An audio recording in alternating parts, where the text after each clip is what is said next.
Who lives in a pineapple under the sea? Sponge Blake, drunk pants, absorbent and yellow and porous is he.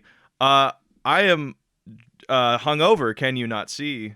I think that's how the lyrics go. I'm sorry, what is that, this? Was that funny? Was that like a good opening bit? No, what the fuck was that? It wasn't funny. There wasn't really a setup. There wasn't a punchline. There was just like, it was just SpongeBob, but you being hungover. Can you explain to me where this came from? You came in so confident. You were like, check this shit out. Oh, I got the heat to start this episode off. Here's a joke that I wrote at 5 a.m. when I was drunk as fuck. Is that what that was? No. Okay.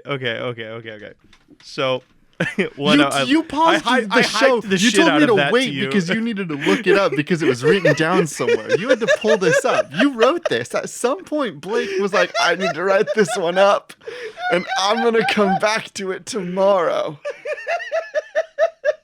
So now you have to give us the story. So AJ and I and a couple of our friends were playing A Quiet Year last night, and I haven't I like to drink socially, so like I haven't drank in like 2 months. So I went through 3/4 of a bottle of mead. You didn't even get through the whole thing, huh? No, I didn't get through the whole thing because I didn't want to push myself. Also, it's not like a bottle. It was like maybe a 40-ounce mead. Yeah, it was. Here, hold on. Here. I have it. It is 750 milliliters. Okay. So it's like, I believe that's a liter, like 1 liter of, I don't know. God, man, our friends in Sweden are gonna look at us like we're fucking yeah, jackasses. 750 milliliters does not make 1 full liter. That's not how the math works. So went through a lot of that, and then I woke up this morning with a massive hangover, and I just couldn't get SpongeBob out of my head. So like in the bathroom when I'm by myself, I'm just laughing alone, just like man, AJ's gonna really have a good time with that joke. Like I'm really excited to use that as the opening to the episode. So I'm just sitting there stroking my own fucking ego about You're like, how fucking funny I'm gonna be. This one's top tier. This one? Right. This joke? Oh, this one fucking bangs. All right, Mr. Comedy Pants. I brought the heat with my hangover. Do you have some AJ Science Corner to do, right? Yeah, let me. Welcome to AJ Science Corner. How's it going? It's me, Dr. AJ. What's your doctorate in? My doctorate is in science stuff. Important background information. Let me just pull the curtain back a little bit. Blake and I came in and we were like, all right, what's going to be the opening bit? And Blake was adamant that he was going to bring his heat. So I get to bring my heat now too. And my heat is just the sentence. It's pretty fucked up that you can't taste with the bottom of your tongue. It took me like a good 30 seconds to process what you were saying. And then it sounds like fake bullshit, right? Like when I say that, you like your immediate thought is like, AJ, what's wrong with your tongue? But then you need to test it, and you're like, oh god, I can't taste with the bottom of my tongue either. Just grab a Switch game chip, because those are notoriously taste bad, and just put it under your tongue. Not like the tip, like you can taste with like the bottom put of the whole tip cartridge of your in your mouth, so you could potentially ruin your cartridge at the same time. So it's just a bad experience overall. I don't know. I just think it's really fucked up. Now, as you've certainly guessed, everybody, welcome back to Spiritual Successor, a comedy video game design podcast, where we take your lovely submissions from all sorts of different places on the internet and turn those into the next AAA titles. Should we say where they can send us submissions? Yeah, I feel like that's what professionals do. That is what that's what the professional podcasts do. I'm not going to be a sucker for big podcast. If people want to submit, they can find us. Oh, you want to make them put in a little bit of effort, like yeah. All right. They need to prove it. Until I can work out a better intro, they have to prove it to us. All right, AJ. Yeah. Do you want to do a submission, or do you want me to bring the heat? Because I'm obviously in the correct mindset. You obviously cannot be trusted to bring the heat, so I'm going to open us up. Okay, tell us about it, brother. I got a submission here from Calvin and Hobbies at Calvin and Hobbies. Muppets Dynasty Warriors. Wait, Dynasty Warriors, if I remember correctly, that is the fighting game, but you can move around the 3D environment, but you're still locked on an axis to where it looks like Street Fighter, but the camera's like rotating around you. No, what the fuck game are you talking about? I thought that was Dynasty Warriors. No, Dynasty Warriors was one of those. I believe the dev team. I forget what the dev team is named, but it's one of those games where like you have your cool action hero, and there's like 1,100,000 little dudes running around, and you smack them, and like a bunch of them go flying. Oh, I think I'm thinking of Tekken, by the way. Oh, you might be thinking of Tekken, the fighting game. Actually, no. Was it Tekken or Samurai Showdown? Tekken is the 3D arena. Samurai Showdown is a normal 2D fighting arena. Okay, so I think I am thinking of Tekken. Tekken is the one that has like the tiger dude, right? Yes. Oh, okay, yeah. Because I remember when you and I were watching Evo last year, I remember looking at that and being really fascinated. Yes, Tekken rules. This is not about Tekken. Okay. This is about Dynasty Warriors, the game where you fight like 100 million people on screen. And it's been kind of duplicated into other games. Hyrule Warriors. Oh, really? Yeah, there's a Fire Emblem one. The One Piece Pirate Warriors games follow this system. This looks fucking fantastic. Why have I never played this? This looks awesome. The Berserk video game that you've wanted to play a couple times, that's a system like this. Like, just like hundreds and hundreds of enemies. Your character will have like big, wide attack swings, and you just fight hundreds. It's like junk food video games, right? Like, there's no like real deep mechanics here. Yeah. But it's just really satisfying to watch the little damage ticker in the bottom tick up of how many people you've killed. Really quickly, I feel like the biggest thing we need to figure out this. Okay, so the core mechanic is you're playing a Muppet and you're taking on hordes of enemies. We need to figure out what the hordes of enemies are. Human beings. No, I want to... there's something that is in a great supply right now, and it is also a cartoon character. And there's... Minions. Yes! There are thousands of them. So obviously that's what we got to be doing. So it's like, it's a cartoon battle of the Muppets versus Minions. So like maybe here's the backstory to our thing. I don't think Disney officially owns the Muppet characters yet, because I know they tried acquiring them forever ago, but I think they are still owned by the Henson Company. But this is a world where they are being acquired by Universal instead, and now the Minions are trying to fight to maintain their space. So it's just this all-out brawl. And you know what the backdrop to our fucking fighting game is? Is it Universal City Walk? It's just all of Universal Studios, dude. So like each level is like a different themed ride that you fight on that has its own environment mechanics in it. Yeah, so like there'll be one level where you're like fighting on the Jurassic World level. So like while you're in there, like as Kermit the Frog, karate chopping all of these hundreds of minions to like death. There's like a big T-Rex that's going to be walking around in the background, and you got to make sure that he doesn't get a hold of you. Just chomps you, dude. He'll periodic. Also, there's also the water dinosaurs that'll come up and just like crocodile style grab somebody and drag them away.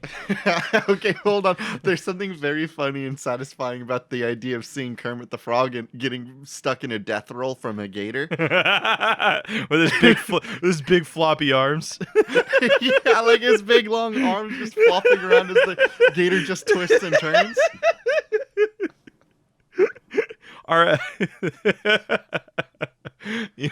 You know what? What are some of the fighting styles that these really quickly, AJ? Because I want to make a reference to like I think one of the funniest jokes you've ever made, like on podcast and outside podcast. We make the gator mechanic really overtly like flawed at the beginning to where it happens more often than not. And our first patch notes is called Nerf the Gators. Gators OP. Gators OP. Nerf Gators, please. That is one of my favorite jokes from this podcast. It is probably the funniest thing this podcast that has come out of this podcast, hands down. Okay, so we have our Dynasty Warriors game. So it's the hordes of minions. And maybe as the game goes on, because in the second Minions movie, they become more powerful, but they get turned into crazy They do get turned into berserkers. evil minions. So maybe later in the game that happens. Or we can take the idea that different supervillains have different forms of minions. So it's not just the same enemy. No, we've done that joke already. Really? With the Minionize, the minion based legal council game where the minions had all unionized. It's okay if you don't remember. I hold that game very near and dear to my heart because because I just love the minions and the Despicable Me verse so much. That's right. You are like a hyper fan of Despicable Me. I don't like the Minions movie, but I do really like Despicable Me 1, 2, and 3. They're all like really fucking good. Like especially actually. Despicable Me 2. I think that is one of my favorites. Cuz it's just like it took a lot of the energy and the wholesomeness of the first one, but then was like, "Hey, what if we threw like a crazy ass big plot cuz that was like I feel the first time they expanded the universe and was like, yeah, there's more supervillains. Yeah, that's what sequels are used for. Man. Well, I mean, okay, yeah, you can sum it up to basic parts and make it less wonderful, but still, it's cool. I liked it. I think my favorite part of Despicable Me too was that they had these giant like tortilla chip sombreros that had guac all in the rim. I think that was really cool. God, I would love to do that. When we can party again, that's what we'll do. I want to get a guac hat. Get a guac hat. All right, that's a power up you can get this game. I didn't know if you knew that, but so what's Animal? Animal walks around with a guac hat, and he can just like grab. Because the guac is real. It's like not a guac. Maybe he has a salsa hat, so when he throws it, it's like a fireball. He's like our. Ooh, I like that. He's our caster character. So he throws flaming salsa fireballs at the minions. Okay, so can you name any other Muppet characters? Because there's Miss Piggy, there's... Miss Piggy, Kermit the Frog, Fonzo, was that the name of one? I have no idea. The blue one with the big nose, I think it was an alien. To be honest, the only Muppet thing I know, the three Muppet things I know is that the Henson Company was almost acquired by Disney, and they almost turned the park into... have Muppets Invade, I believe is what it was called. And I watched the pirate movie, Muppets Treasure Island, and Muppets A Christmas Carol, and that's all I know. Okay. Yeah. One of the Muppets movie had a Muppet that was just like looked like a human, and he thought he was a human, and then I guess in the Muppet movie he found out he was made of felt. What the fuck? What? Yeah. Human Muppet. You see? You see what I'm saying? You see what I'm talking about? Albeit style. Well, I mean, there's a couple characters that are Muppet, like that are humans. No, the chef's not human. I don't know what the chef is, but he ain't human. Is it Dave the human? Yeah, probably. Okay. The only humanoid character to ever appear amongst the animals, Dave the human was a puppet version of Muppeteer Dave Golez. Footage material of a real human. Okay, we just stumbled onto something because that article just says that it's the only humanoid Muppet, but you and I both know that the chef exists, so what the fuck is going on with him, and what is happening with those three old men? If they're not humanoid, what are they? Old people aren't humanoid, I guess. I don't know. As you become older, you become bigger and stronger. Stronger than a human. I don't know. Why don't you hit me with another video game? Oh, gonna hit you with another video game? All right. I'm just worried that we're getting dangerously close to a real truth, and Jim Henson's going to kick our asses for it.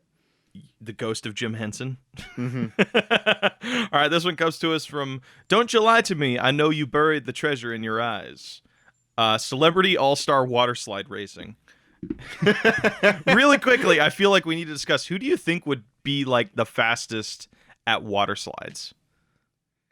Danny DeVito. Danny DeVito? I was going to say Danny DeVito too because he always looks like he's wet. Well, he just looks like I'm the trash man, but you know, I'm trash. So my reason for Danny DeVito is like there's just a hydro aerodynamicness to him, right? He looks like he matches that like perfect level of like the hydrodynamicness that you need from a water slide and the aerodynamicness you need from the top part of the water slide. Like he just looks like the perfect mix mash of that speed and force. Okay, you know who I'm gonna pit up against Danny DeVito in a race? It's a duo team. It's Key and Peele, but specifically from the short where Jordan Peele is like sweating profusely. So it's just through their combined powers, they are going to slip and slide together, and they're a duo team. So, Their slide would be extra wet, wouldn't it? all right. So what is the game here? Because like right now what we have is just like we have two characters that have different aerodynamic and slidey, stats, and they're just going down a thing. I think it should be like something like you ever play Wipeout for the Wii? I know. It's like kind of.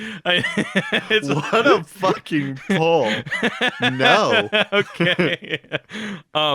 You're on a set track, and it's just basically a bunch of timed events. So, there's like I feel like you can do a thing where. Oh, excuse me. I'm feeling the effects. Basically, it is this. There are multiple lanes for slip and slides, and you can like hop into different lanes. So it's like a lane racer, like Sonic. Like I think Sonic's a really good example. Like how he's going down the rails, and there's usually 3 that he can switch between. Okay, I was actually thinking. So the older games, would have like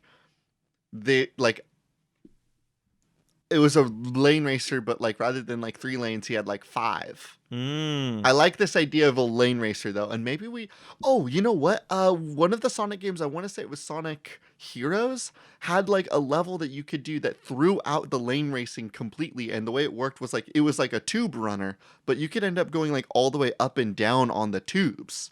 Oh, you mean those were the bonus levels of I believe it was either Sonic 2 or Sonic Heroes, where you're talking about the one where like you are in a half pipe that you can like sweat like yeah, you're in a half pipe and you're chasing after the Chaos Emerald. Maybe we take a game system like that, and that's like the racer for this game. Okay, real quick question just to decide it. Are we on the same tube or are we on opposing tubes?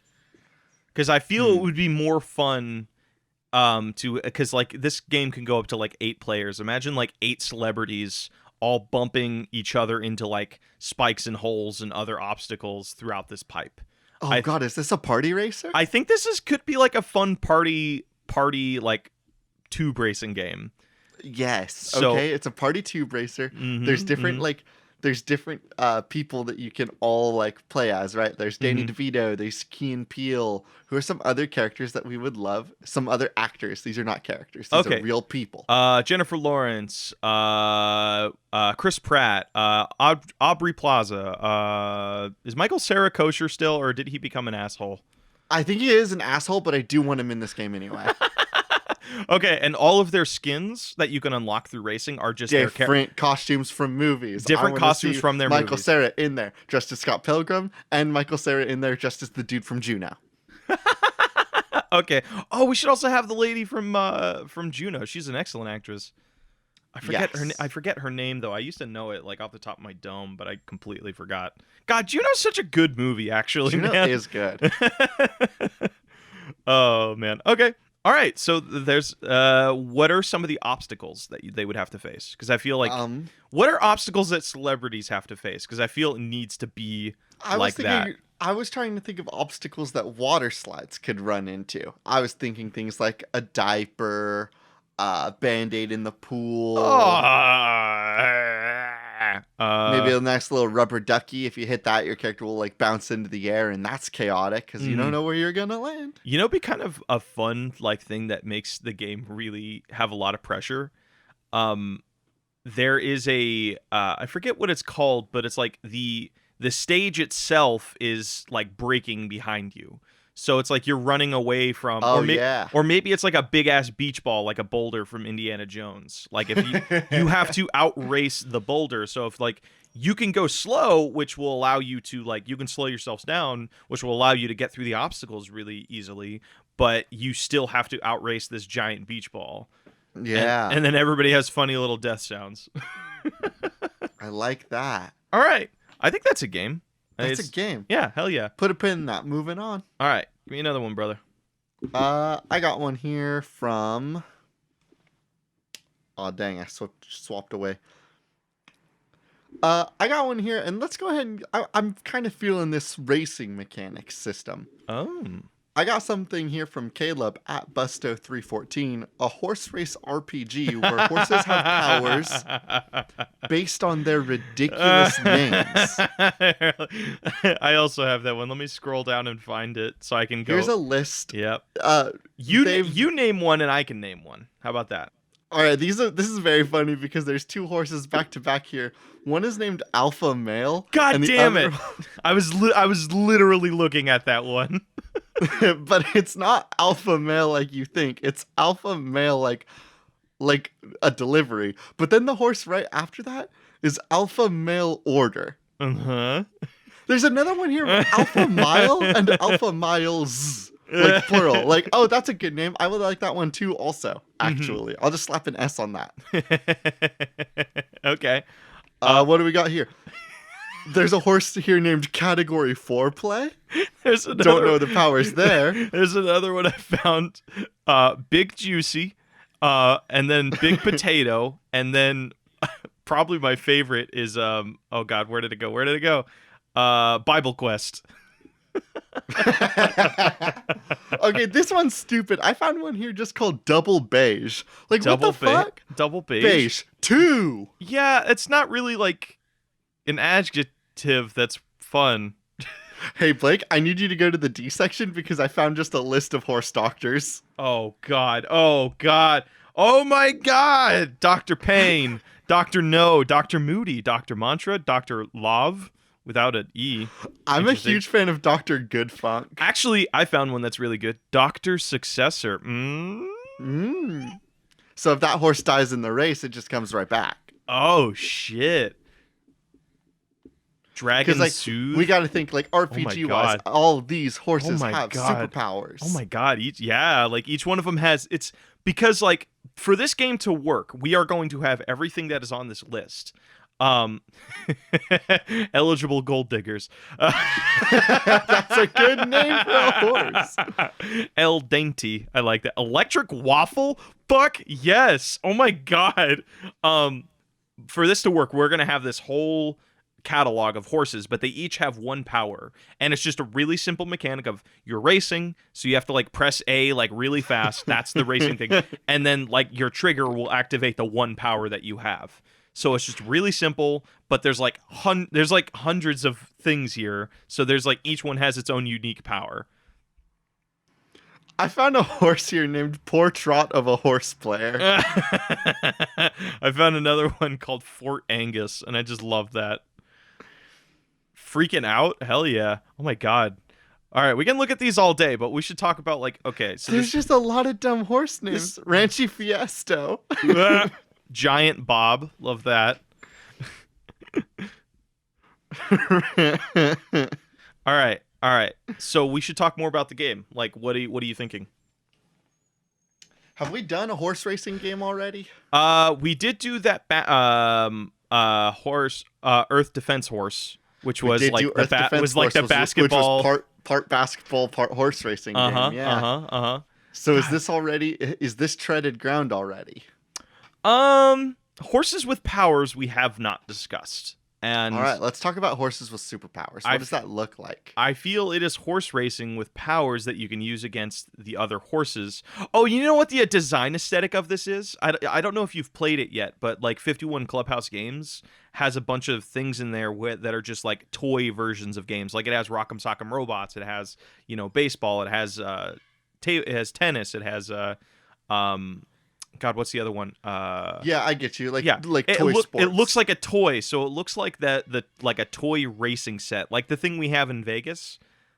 I want something a little bit more fidelity than that, because like if these horses are going to be casting spells, I want them to be like animated to give those spells, and maybe some fun little outfits. Maybe we could lean into something a little bit more like a Yoshi's Woolly World. Okay, so it still has a little bit of cartoony aspects. Yeah, it's still cartoony. It still feels crafted and with fake. Animation. But yeah, now we can play with animation. Now we can make these horses dress up in fun wizard hats. Because if it's an RPG, right? Rogue Temptation is gonna cast some spells. That's what we call it. It's wizard horse racing.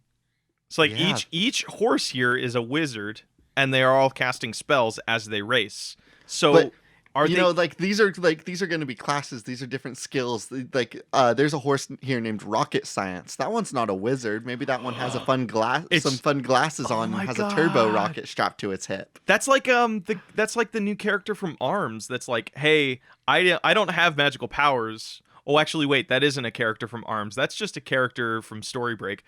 But sorry. No, there is a character from Arms that has a robot. Is that a character? Yes. Oh shit. Okay, so there's a character that doesn't have like the magical arms powers, so they built themselves a robot so they can compete. And I think that's just such a cute little mechanic, and I'd love for one of our horses to have that. There's one called Hairpiece, and they're just Bayonetta. It's just horse Bayonetta. Okay, is there a system here, or is this going to be one of those games that like it's a racing game and like we're going to release it with like 20 horses that all have unique skills, and then as time goes on, we're going to continue releasing horses that have new skills based on their names, right? So like it starts off just 20 people, and then we're on some League of Legends shit, and like 3 years down the road, we have 127 different horses. I think the thing that you can do is you take the new Smash game method, where you release with like a core set of horses. You have like 8 different horses you can choose from, and then suddenly challengers appear that you can then add to your roster.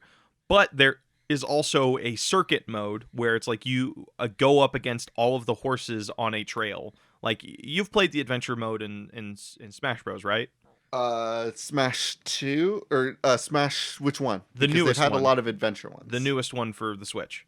Yeah, that's all right. The Smash board. Yeah. So basically, you have this giant map of like the United States, or actually maybe the UK, because if I remember correctly, horse racing is bigger in the UK than it is here.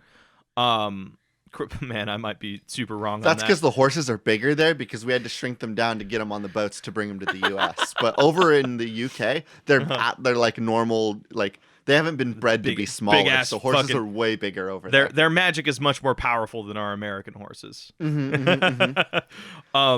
So basically, it's like that. So you just have this big circuit of the UK, and you're going from race to race to race, and each race presents a new kind of power that you have to deal with, and maybe some obstacles. Like, but there's like here's obstacle my thing hazards. is like I think that like the broad scope of these horses is so big. So is this going to be a game that we launch with like a bunch of different characters, or is this going to be something that we slowly leak out and continue expanding on? Right? I feel you could. We start the game as a fun wizard horse racing game, but Rocket Science is going to get in there somehow. You can do the league method where you launch with a bunch of characters, but still add characters over time. Okay. You know, we literally have. I'm just gonna throw out a random number. We have 300 horses here. We can launch with 100. From launch? Yeah, we can launch with 100 horses and then just like release a new horse every month, or like every week. Every week, Horse Fridays, dude. Or every week there's a new horse. Hold up. Yes. Okay. So.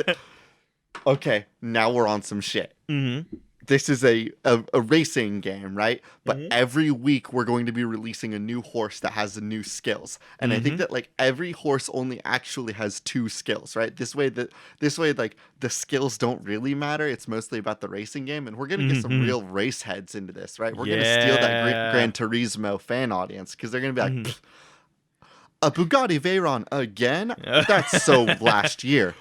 When I could be doing a race with root cannoli. So, really quickly, I just want to talk about, like, strangely, I want to talk about camera angles. Is this, like, a top-down thing, or is this, like, a Forza thing where you're, like, in the perspective of the horse? I want it to be a Forza thing where it's in perspective of the horse, and there's a couple different angles you can take. You can take, like, up, back, behind the horse. You could take the horse perspective. You could take, like, if you were a jockey on the horse. Maybe you could take, like, a side angle of the horse. Could you do a thing that would... I think something that'd be really fun is... I like how, like, Trials has done it. You know, the motocross racing game. You can customize the bike itself, and you can customize the racer.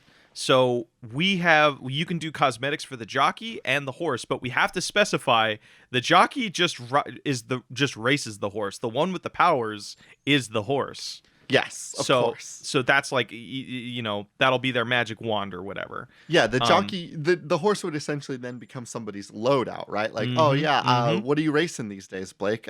Like, what's your main these days? Matzo boil. Okay, nice. I've been using Rutabaga Princess personally. I really like her command skill. Having a slow on another horse is really nice, like a nice on-target slow. A lot of other horses don't have that, at least not yet. I found one just called Murder Mystery, and their power is they just sneak up behind a horse and like stab them, and then the horse is like just dead for the rest of the race. They're Murder like Mystery does have a stealth kill mechanic. they're like the spy from TF2. Like maybe they can disguise themselves as other horses or something like that. Maybe. Well, I think what was the name of the horse? Murder Mystery. Murder Mystery. I think Murder Mystery gets 2 skills because they need to be in tandem. I think that Murder Mystery has a stealth kill system where, like, if they're in last place, they can kill the horse that is in front of them.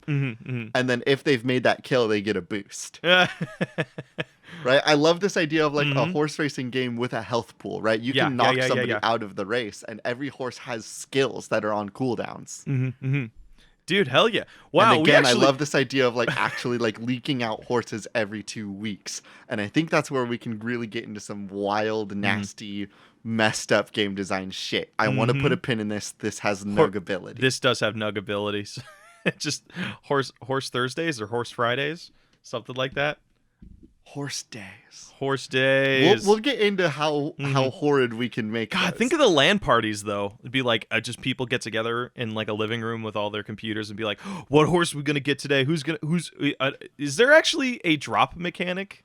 Like are the horses on a gotcha system? Yeah, because like you can it's like Destiny. There's different levels of gear. There's common, there's rare, there's exotic, and or legendary or whatever. So you can do a thing where like you have to at the end of every race you get to like roll like a slot machine or something like that. At the end of every race you get like 1 ticket. If you get 50 tickets, then you can do 1 summon for a horse. I want to do a thing where it's like it's every race because like okay, fine. Here's what we'll set up then.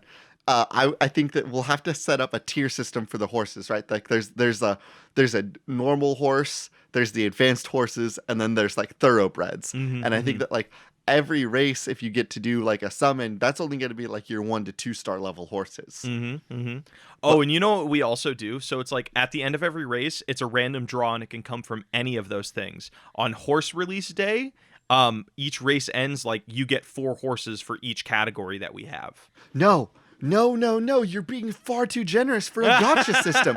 You're over here like, oh, let's give them horses. Do you know how long somebody has to play League of Legends to be able to unlock a character full time? Without long. Paying for it? How much does like we a will League set of up a Legends rotation cost? where like horses come and go, right? Like maybe 1 week, maybe every horse day we'll like set up like, oh, these 5 horses are free to play right now. So you can test out these horses and see if you like them. But there's not a way, like you can buy a horse for like a G, like a full G, like $1,000, you can buy a horse full time. Or you can summon for your horses and like pull for your horses and hope that they come in. But the odds are so slim for those top tier horses, Blake. And here's the reason why this works, right? Like, absolutely, a gotcha system in a PvP game is abhorrent. We're going to make so much money off of people that give a shit. Okay. All right, let's put a pin in this because I feel like if we do come back to this, I feel if we're going to do a gacha game system, there has to be other games in it other than racing, other game types. Because people just want to race. Well, no, I feel like you could do a thing where it's like, I like it, like I guess the best example is Pokemon Diamond and Pearl. There was multiple ways to play that game. There was like, you can do the Pokemon battle thing, or you can do the fashion circuit. You know, I feel like you can do a fashion circuit because there are competitions for horses. Like there's dog shows, horse shows. I feel you can then make the cosmetics a core mechanic for other ways to play the game.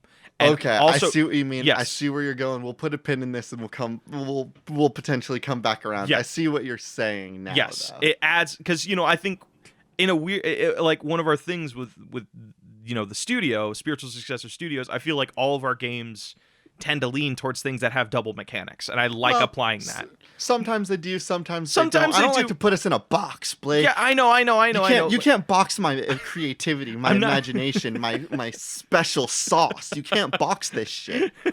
All right, I go where the spirit takes me. You're right. Like Private Dick, our fucking noir dating game. There is only one way to play that game. I understand. Exactly. But It's so much fun to do No, two I games see in what one. you mean though, right? Like we set up like this fun engine where like you get 2 skills on your horses, and like the general way that most people are going to play this is by doing like the 8-person like big race. But then maybe we add in some other game types. Maybe there's a barrel racing contest. In which case, if we eventually release a horse that has a drift mechanic, maybe that's the meta for the barrel racing. You know, but not every horse is gonna have a drift. I love the idea of it basically all of the maps changing. Like maybe each month we introduce a new map. So the horses release really like more periodically. But like one of the maps is just the Tokyo drifting, Fast and the Furious Tokyo Drift Mountain that they race on, where you're just going down the mountain and have to drift around it. Yes, you know what? You're right. I had not considered the possibility of other map types, other racing systems. I thought a little bit too into like the pro play scene. Thank you for bringing me back to a casual perspective. Like, it's so important to have that. We need to make sure our game is approachable and fun, as well as being a horrible cash cow.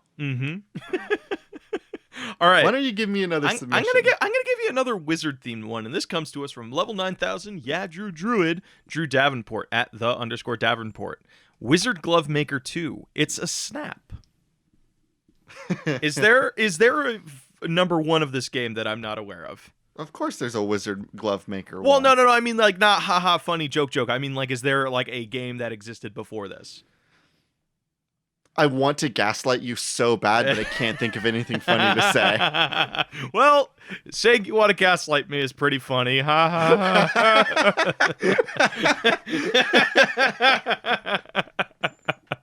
Okay, so this is a VR game. This has to be a VR game because the feeling I want to have is, I would love to have the feeling of walking into a closet and seeing all these different pairs of gloves that look fantastic and wondrous and are made of different material, and I can just walk over to them in VR and pick one up and put it on.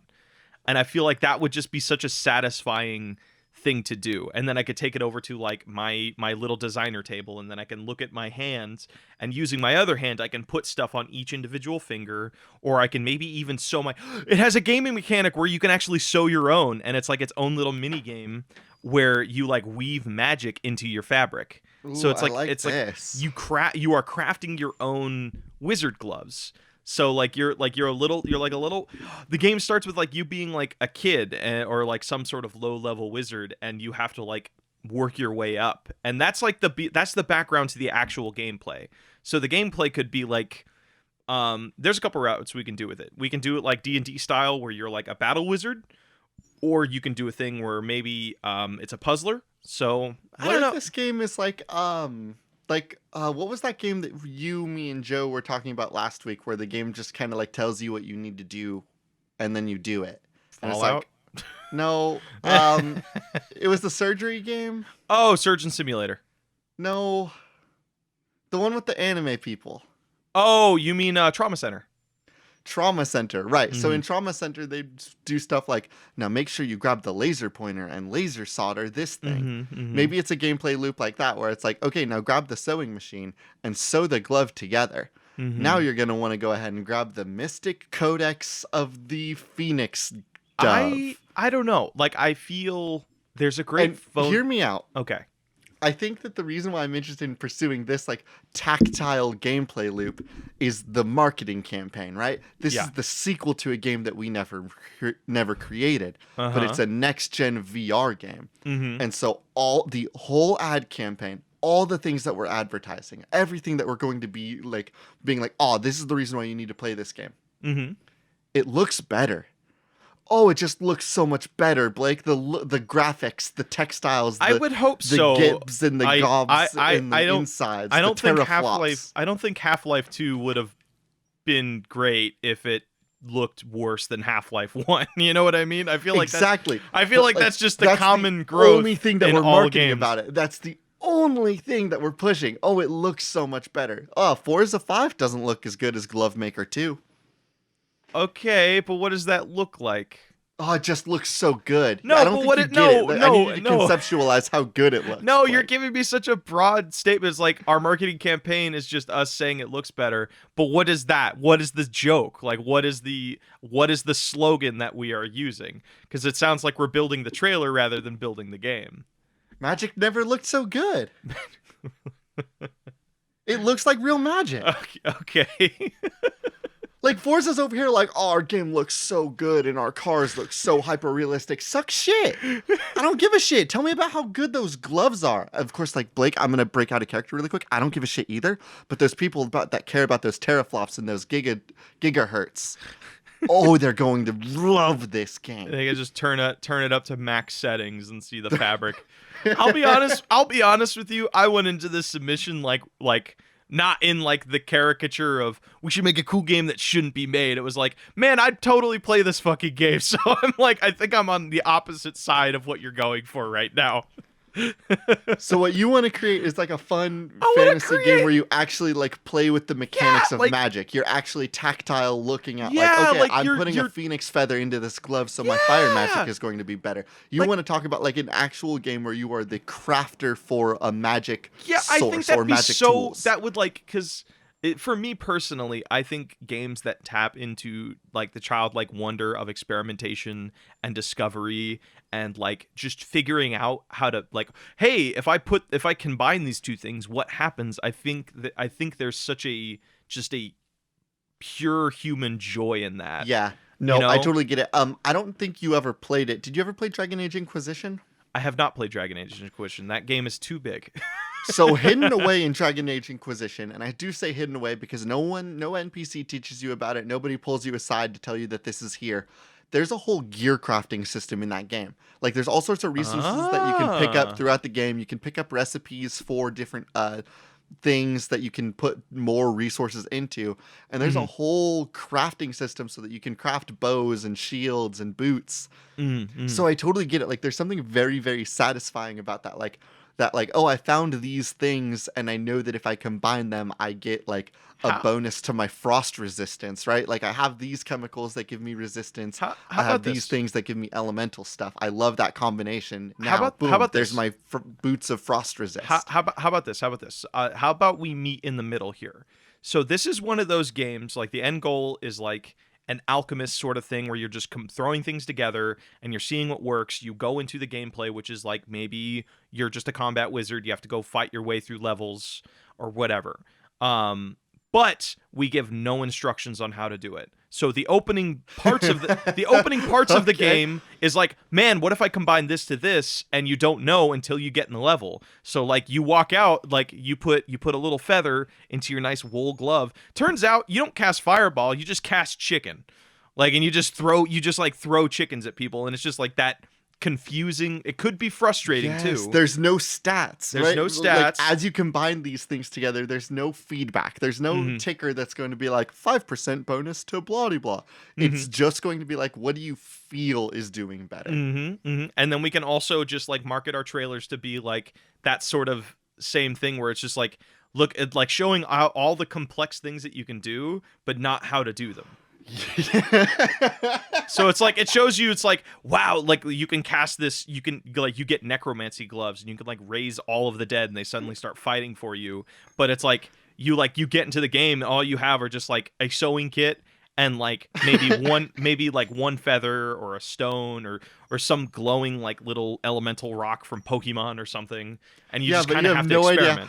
How the fuck do you create necromancy, right? Yeah, like, do I need like, I think I need like a stasis and a heal. I think I need a little bit of a command spell in there, but I'm not entirely certain where on my outfit I need to have that command spell. You need some bones that you can put on the glove itself to like make it look like you have skeleton hands. Ooh, yeah. Yes. There's this. Here's the crazy thing about Wizard Glove Maker 2, because of course all of this was in Wizard Glove Maker 1. Wizard Glove Maker 2. You can make hats as well. Oh, that's cute. I like that. That's it. Those are the only two things you can craft. And again, like, but yes, I love that there's like a full like casting game. And what does that gameplay look like? Is it a third-person shooter? It's but VR. With the idea of like you being a caster? It's VR, dude. Like, so you're walking Fuck through the yeah. level. You're walking through the level, and your hands are the gloves that you made. And Yes. when you make the hat, you actually have to pick it up off of your crafting table and put it on your head. So you have to like dress up. Is whatever you're dressed in is your current loadout for the next level. And again, no tutorials. No tutorials. You just like when you start have up a the workshop, game, you have all these things that you can pull around and mess with, and like there will be like a little bit of a feedback so that you know what your crafting has crafted something. Yeah, it'll give but you there's like no a little way to tell like a what little it's going to ding. do until like, you go out. Yeah, it'll give you like a little ding, like like a doo doo doo, like when you completed a craft, so you know it's not incomplete when you walk out the door. Yes. So, and then like maybe as the game goes on, like you start having access to more crafting material, your lab gets bigger, you have like a cool wardrobe closet that has all of the gloves you've made. Ooh, yeah, the ability to start saving your gloves, saving your loadout between your two your two gloves and your hat. This reminds me of a really just like a fun game. I couldn't understand it for the life of me because it was a game that was very hard. It was just called Alchemy, and it was a game for your phone where you just like start out with like earth, water, fire, and air, and you have to like basically flesh out the entire periodic table of material. And it's like just such an interesting like build 'em sequencing game, and I feel like I want to tap into that. There was no tutorials on the Alchemy game either. Yeah, we just want people to like feel like a wizard, like a little alchemist wizard Taylor. Yes, yeah, fuck yeah. All right, that's a game. AJ, do you want to do a couple lightning round things, and then we go into our nug? Yeah, I got a lightning round really quick. Hell yeah. This comes from Don't You Lie to Me. I know you buried the treasure in your eyes, at dust in your eyes. Destroy all humans extinction. We're bringing it back again. For a third time. Wait, that was the thing? You remember Destroy All Humans, right? I have never played Destroy All Humans. That's okay. You were super excited when they released an HD remaster of Destroy All Humans, right? I actually did watch the trailer, and I'm like, whoa, this looks great. Everyone was so excited and so hyped about our weird niche middle school game Destroy All Humans making a comeback. We couldn't wait for it. Okay. So what this game is are you parody. I totally forgot that they did a remaster. First of all, I forgot that they did that game twice, and I forgot they did a remaster of it this year. Mm-hmm. But we're bringing it back again. Destroy All Humans Extinction. Here it is. And there you go. That's our game. All right, I got. It has all of the favorite things that you love from a Destroy All Humans. It has a probe gun and a gun that makes people's head really big so it explodes. You can lift cows with your spaceship. What other things did I see from the trailer? Our guy. The alien makes a lot of sex jokes about how he likes butt stuff. God, I wonder if I were to play that game, I'd be like, hey, this joke is like super not kosher anymore, man. Well, I hope that it's not problematic, but it would definitely feel like early 2000s writing. You know what I mean? Like it was a dark time, man. It was a dark time for comedy. All right, I got one from Alley Cat at Millennium Hoo Ha. A farming life sim that's extremely calming and delightful for the most part, except for the constant looming threat of something that's slowly chasing you down, able to instantly kill you and delete all of your progress. You can run and you can hide, but you cannot respawn. Do you remember that really like kind of scary question of like, hey, you could like have all the money in the world, or you can live forever, or you have everything that makes you happy, but there's always the snail that is always coming after you, right? $1 million, but a snail's on its way to kill you, and if it touches you, you die. Yeah, you die instantly. I feel like everybody's seen that question on Facebook or whatever social media. So it's just that game. So it's you take something like Stardew Valley, where, well, maybe not Stardew Valley, because there is a specific Minecraft, I think, would be a better thing, because it's an open world where you can constantly be moving. Yeah, you can do it all. You can do everything. You can have a whole little factory set up. You can have your own little home. You can have crops families and like a nice happy life. But if that snail comes into your town, watch out. See, that's so interesting to me, because with Minecraft, or at least, you know, how I play it, it's always about finding the perfect spot and hunkering down and just building outward.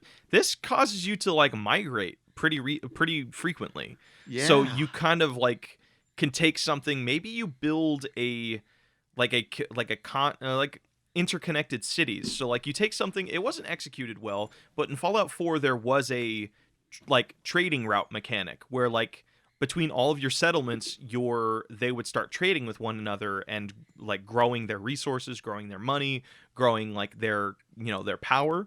So maybe you can do something like that where it's a city management system where you're like going from place to place to place to build up each individual city and then making sure they connect back to the previous city. But if the snail catches up with you, you can't go back to that previous city. So however you set it up is like the max it can go, and you can't return to that city. So at like least not until the snail leaves. Yeah. So like if you fucked up that city and didn't set up a trade route, the next location you go to has no supplies, and you have to start over again, basically, because you don't have access to your previous stuff. So yeah, I like the idea yeah. of a survival game where like everything that you're building could be forfeit at any second. And I almost wonder if this is just a mod that we can put into any like survival game, right? Like you could throw this mod into Minecraft. You could throw this mod into, what was that one survival horror game that I'm really bad at, but you and I have played like 4 times? You play as the little like Tim Burton looking dudes. Oh, Don't Starve. I love that game. Yeah. God, We can throw a little murder snail into Don't Starve. Just so I can remember, so I don't forget. Don't Starve can go up to like 16 players. We should play that with the Discord. Don't let me forget that. What? It can go up to like 6. Yeah, Don't Starve Together can go up to like I think it's even more than 16 players. Yeah, you can do like huge servers. I wonder if I can still cause the death of a 16-person society and Don't Starve Together. Well, because you did fuck us up pretty bad at these games. Yeah, you're not really into survival horrors, are you? I'm not into survival games, really. I don't think. Like I'm fine with them for a little bit, but then after about like an hour or two, I'm like, hey, wait a minute. Mm-hmm. I'm bored. Yeah, that's fair. Well, I mean, like I would love to play like with a group one of these days, The Forest, because that's a survival game that actually has a story you need to go through and discover. I could fuck with. Yeah, because you just need to survive long enough to uncover the entire story, and then after that, it's just like I don't think the game ends. I just have to survive. There's no agency. Well, that's the thing. That's where I run into a lot of problems. Like, what do you mean by how's it agency? going? Welcome to Spiritual Successor. It's a comedy game talk podcast. I just don't like games where I don't feel like I have control over things, right? Or like I don't have a drive or a goal. Like in for example, like in what's the name of that game? We just Don't Starve. Like your goal is to just like, I don't know, live. Go check out a hole in the floor. There is a story to it. It's basically once you're in the overworld, you are trapped there by Oswald, like this weird, powerful sorcerer guy, at least we think. You actually have to find his gate in the world, and once you go into the gate, it's just you are teleported to various different worlds that you then have to survive in. I think it's like until you find the other gate, the gate within that world, and you're going through it like the layers of hell, basically, until you get to the final world where Oswald is. Yeah, and but like in each one of these worlds, there's new characters to meet, and my gameplay loop doesn't bring me closer to that end. It brings me closer to surviving more. And I think that's where like I run into like I don't like that like my goal is to just survive. I like to have like a goal. Okay, so how could we add agency to this game, to Alley Cat's game? Is there just like are we trying to get to the other side of the continent, or you're trying to maybe you're trying to lap the snail, because if you can lap the snail, then if you touch him, it will die. Oh, so maybe that's the thing. So you've been cursed, and there's this if the snail touches you, you could try and run your way all the way to the other side of the continent, but you will most likely die because didn't have enough material, you didn't have supplies. But if you can touch the snail's back, then it will die. Well, you could do that, or you could do a thing where like you have to build an interconnected like route of towns and cities all the way to the other side of the continent where the cure for your curse is, and then it becomes a thing where you chase the snail. Yeah. So it could be like you go get the curse reversal, and then bam, now you hunt snails. Now you hunt the snail. I like that. All right, Blake, it's time to think about our nug. All right, I love the glove one, but if we're keeping with cool games that shouldn't be made, I think we should go with the horse one. Here's my problem. Mm-hmm. I feel like I would have more fun talking about the glove one. Really? But I feel like our legacy is more... I'm actually very like surprised that you went with the glove one because I know like, you know, our dynamic is like I know you like going for the wilder, like crazy ideas. So it's interesting that because I know you were like trying to turn it into something that was like kind of wacky and zany and stuff. So I'm very surprised by that decision. Here's my problem. Mm-hmm. I like the Wizard Glove Maker so very much. Like, it sounds like such a kick-ass actual game. Mm-hmm. But that is not the mission statement we have here. Mm-hmm. Mm-hmm. So I think that maybe we should fall back on our horse game. Okay. All right. If you feel, okay. I guess I want to go with something that we feel like we can actually build upon. Actually, we could talk more about like what are the side games of the horse game. Well, like, I think that the side games are like barrel racing. What I want to focus in on... Here's my problem. The horse game right now, I feel like, doesn't have that stink on it. It doesn't have that negative energy. It doesn't have that thing where we win and our players Are you lose. saying people should just be okay with the gacha game mechanics where they blow exorbitant amounts of money? I'm saying that we need to find ways to make our gacha system worse, right? Okay. Like... Okay. We already have the system of like, you do races, you get tickets, you turn those tickets into like the low rate horses. I don't know how do they get the premium currency to get those 5-star horses? And the way that these are going to be different, right, is like our 1 to 2-star horses get like 1-2 skills. But our 5-star horses, they're going to have 5 skills that you can use. What? Oh, but they're so rare. Okay, because I'm trying to figure out something that's incredibly inconvenient. And do you know what's more inconvenient than paying for gacha games? A PvP system where your opponents potentially have 5 skills and you have 2? No, that sounds really inconvenient. I think getting a full-ass horse in the mail would be the most inconvenient thing for my life right now. I'm not looking for surrealism. What, you don't want to ship somebody a full-ass horse? Like a full-ass living horse that they have to deal with? Let me pitch you on this. I don't want to ship them a whole ass horse. Okay. What I want is to them feel obligated to financially support a horse that they do not get. Okay. So you know those donate to charity things, or like, oh, you're like a foster parent for a horse, or like you're gonna pay to send this horse to horse school. Uh-huh. But you don't get to see the horse. Like, you could maybe you'll get a visitation, right? Like, I'm saying that, like, in my game, there's going to be a horse named, like, Dougie's 5 spin kicks. Okay. And Dougie's 5 spin kicks has 5 skills. He has 4 legs. Where does the 5 spin kick? Where's the 5th spin kick come from? It's like a ghostly, like, stand, like, just extra foot.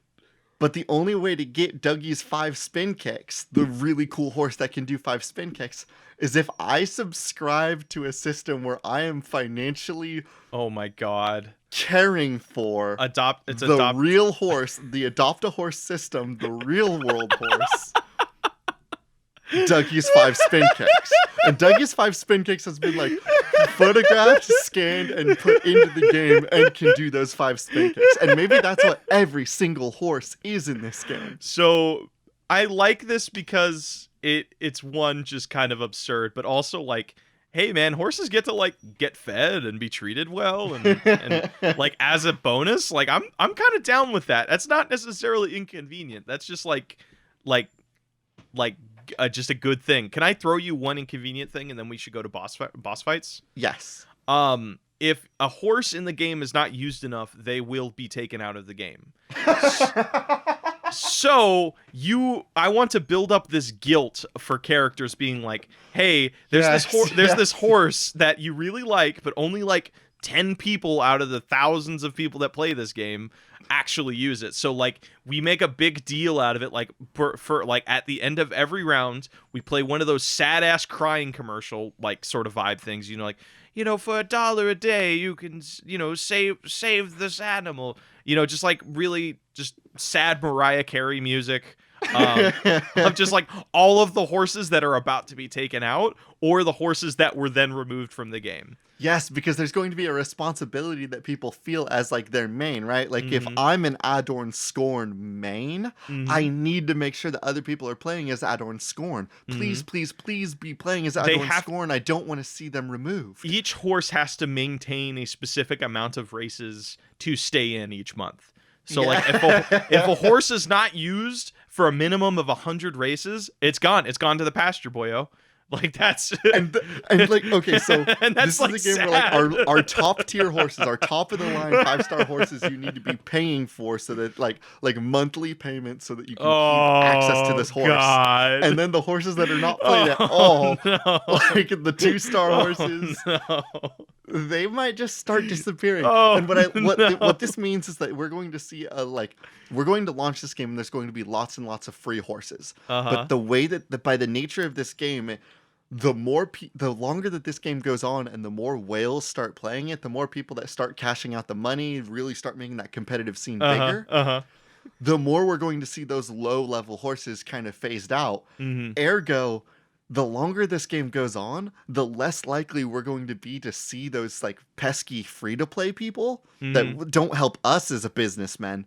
And the It's more people that whales we're going commit. to see, Yeah. the more competitive money cash cow people. This is a game Yeah. that as it goes on, there's going to be less content, less updates, and more money. Also, mechanically, I like the idea that we take out horses pretty frequently because that means we can reassign their powers to kind of similar horses. You know, Yeah. like electric ball is gonna have similar powers to, you know, lightning ball. You know, like it's just how it is. Yeah, So- no one was using Fireball, but Lightning Ball. Lots of people are into Lightning Ball. I mean, those are two different elements, but Yeah, but that's just a palette swap. That's a change in the code, dog. oh, we just shift the color. It still looks like an electric ball, but it's Yeah, it's just a now palette- red. It's just red. It's a now. palette swap and a new horse. Hell yeah! All right, what are we calling this thing? I think Wizard Horse Racing would be pretty good. What will we call this game? Mhm. Is there a fancy word for horse racing?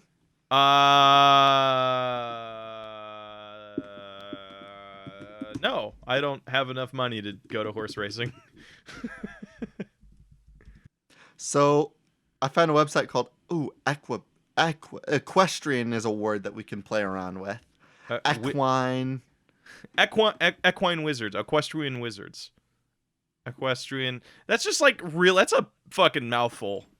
And Yeah, that's why I don't want to have 4 syllables. But if we can find a 1-word syllable to throw onto equine something, or like a ring to it, I really want to. I feel like we need to use like magic or wizard, like, because that's what the game is. You know, it's magic, racing, and wizards. Blake, I hate that we have to come back to this naming convention that you come at every. Oh now wait, and hold again. on. We didn't do boss fights. Let's take a look at boss fights and name some of the horses. Okay, Yeah, the boss fights will be horses that are in the game. How about we do we that? did forget to look at boss fights. Yes. Let's look at some boss fights and see if we can't turn some of these bosses into horses. For those that don't know, we have a Patreon Discord channel called Boss Fights, where our Patreon Discord users can submit bosses for each of our games every week. Ooh, okay, I have one from Joe. The main character, but they are a clone given the Metal Gear Solid treatment. So, like, there is a set of horses that are all legendary, but they are different. Like, there's Liquid Horse, there's Solid Horse, and there's Big Boss Old Horse. So it's just like, it is each one has the same power, but they have, like, varying different stats. Does that work? Yeah, I like the idea of also like horse, punished horse, liquid horse. And they all have eye patches, and that's the I got Gnome Chomsky, Anarchist Gnome. And this made me think of Chomsky from Gravity Falls. This is from Gazer, of course. Mhm. You remember Chomsky from Gravity Falls? Yes. Maybe there's a horse in there that's Gnome Chomsky, and it's just a gnome riding on a goat. Oh, so it's that introduces the idea that like there are sometimes things that just aren't horses. Yeah, this would be like an event limited horse, but yeah. I like that. All right, I have another one from Zendrika. Literal Satan, but he has the clown emoji for a head, so it's just Clown Satan. Clown Satan. Now, is this a Clowns- jockey option or is this a horse? I feel it's the horse is Satan, and the jockey is the clown. So it's a clown jockey riding on a Ghost Rider looking horse. All right. Now, I let's think that's think enough. about a name. All right. So are we going to do the naming convention where you pick a word and I pick a word? We may need to do that. Ooh, actually, can I give you one that's like I just it's ringing out to me? Yeah, what do you got? Equestrian spell or horse's spell? I don't want the word horse. You don't want the word, but that's what the game is.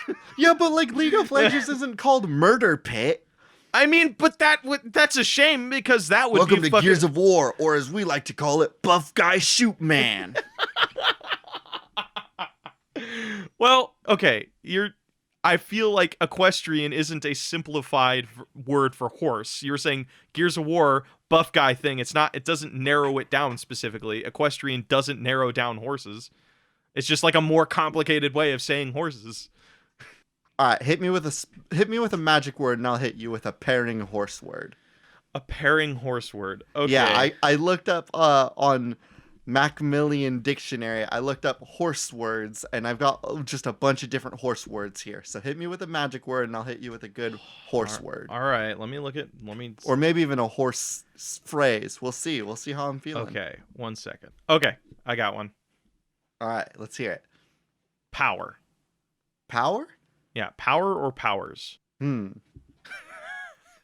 This isn't working well. Yeah, not a very good magic-coded word, Well, my I'm man. sorry, dude. I named like all of the other ones already. Wizard, spell, magic, caster. I don't know, dude. Horse caster. Horse casters. Equestrian caster. Might I suggest casters in the saddle? Interesting. Okay, I like in the saddle, but I don't like the caster part of that. All right, in the saddle. All right. Spells in the saddle. Tomes in the saddle. What's like a wizard butt going to look like? What makes a magic butt? I just pictured, like, I don't know why, but calling a wizard's butt a grimoire is like pretty fucking funny. Grimoires in the saddle is very good. I don't know. Like, I don't know if it's like funny. All right, what else we got? Something saddle, power saddle. I got the word bareback. Does that do anything for you? No. What about gallop? Gallop. All right. Galloping spells. Galloping wizards. Galloping spells isn't bad. Mm-hmm. There's got to be a more unique synonym for spell, right? Magic. Blake, we do words for a living. Bro, we're a couple of himbos. This is not no. Incantation, charm, conjuration, rune, abracadabra, sorcery. There's so many better words. Abracadabra spell or abracadabra saddle or that was a sentence, I promise.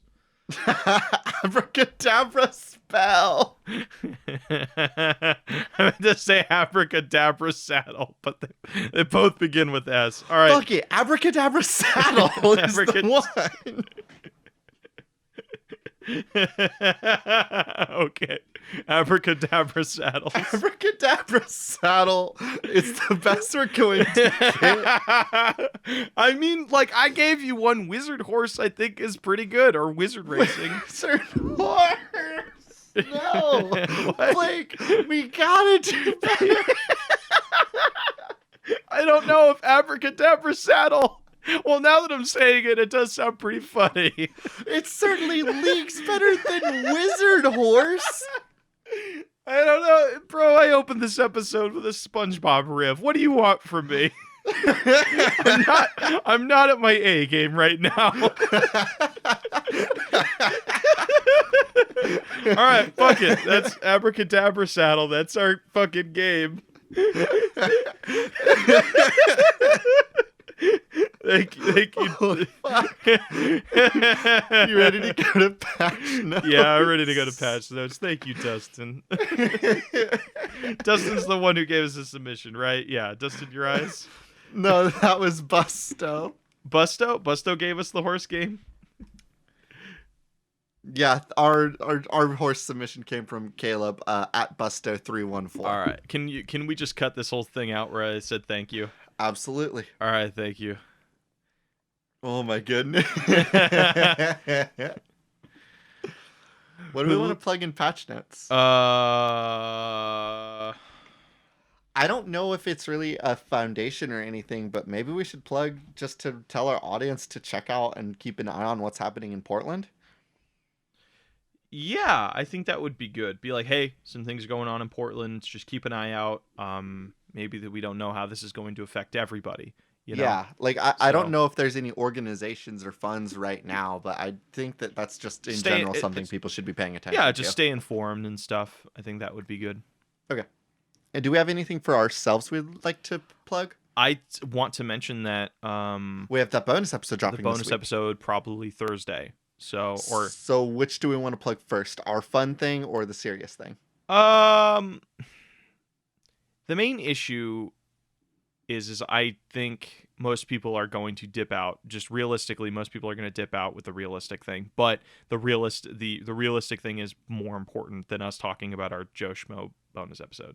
Okay. So I feel like we just mentioned both, and like I think we should go out of our way to mention on Twitter sometime this week that a bonus episode is coming on Thursday. So maybe tomorrow. That's my post on Monday.